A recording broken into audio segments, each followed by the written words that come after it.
Hi guys! Kamusta kayo? Ako si Red Quaresmas. Welcome back sa aking channel. At kung bago pa lang kayo sa aking channel, huwag niyong kalimutan na mag-subscribe. At sipahin na rin yung tiny bell button doon sa baba para updated kayo kung meron akong mga bagong video na i-upload dito sa aking channel. You know? At para sa video ito, another taste test naman ng gagawin ko. So yun nga, napadaan ako sa SM dito sa amin, sa city, sa SMCD Tarlac. And then, meron kasi nga trade fair ngayon doon. And then, bida dito yung mga locally made product from here, from our province. So take two. So yun nga no, mga tropa pips. Alam niyo naman ako na sobrang hilig sa mga pagkain. And yun nga, meron ako nakitang pagkain doon and nagka-interest ako kaya binili ko na siya kaagad. So ito nga guys, yung kalabasa chips. So yan, barbecue flavor yung pinili ko. And sobrang nakakatakam yung itsura niya guys. Tingnan niyo naman. Yan. Sobrang nakakatakam siya. And then yun, may nagbukas na nito. Inunahan pa ako. Hindi ko pa siya nagkagawang review. Alright, taste test. I-taste test na natin to guys kung okay ba siya or hindi. Alright. So yeah, support local product.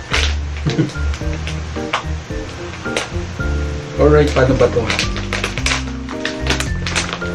Grabe, ang bango ng amoy niya guys. Amoy na amoy yung flavor niya. So yung pinili ko palang flavor is barbecue. Merong iba't ibang klaseng flavor to. Pero alam niyo naman ko guys, sobrang hilig ko sa barbecue. Kaya gusto ko yung barbecue flavor. So kalabasa to guys. And then yung ingredients lang niya guys is kalabasa flour, salt, sugar, oil, and the barbecue flavor. And tara. So ganyan yung tsura niya. Yan, nakikita niyo ba? Yan. So, yan no.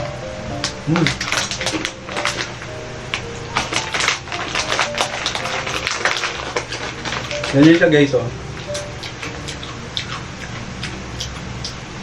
Ang sarap ng lasa niya, yung flavor niya flavorful ng lasa niya, napaka-tasty.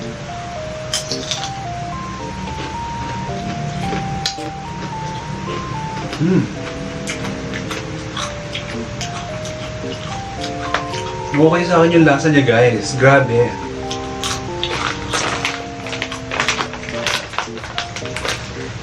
Sobrang flavorful ng lasa niya guys. Naglalaro siya sa dila ko. Ang daming ginamit dito na barbecue flavor siya pero sobrang tasty ng lasa niya guys. Ang sarap niya. Naglalaro sa dila ko yung lasa niya. Napaka-flavorful. Tignan nyo. Ang dami niya pang laman. Ang price ito guys is 60 pesos lang siya. Tapos ang laki-laki na niya. Tapos gawang Tarlac pa syempre. Diba? Support local product. Baka naman. Disclaimer, this is not sponsor. Baka lang naman. Nagkakapas lang ako.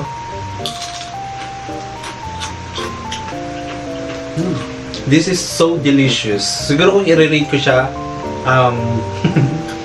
bibigyan ko siya ng 10 out of 10. Napaka-okay nito. Highly recommended. Kaya try nyo na. Bisita na kayo sa SM City Tarlac. So, sa second floor siya makikita. Sa may second floor. Hanapin nyo na lang siya doon. And yeah. Makikita nyo yung mga produktong gawang Tarlac. Mga gawang dito sa amin. Tarlacenyo. Supportahan natin. Alright! Bye!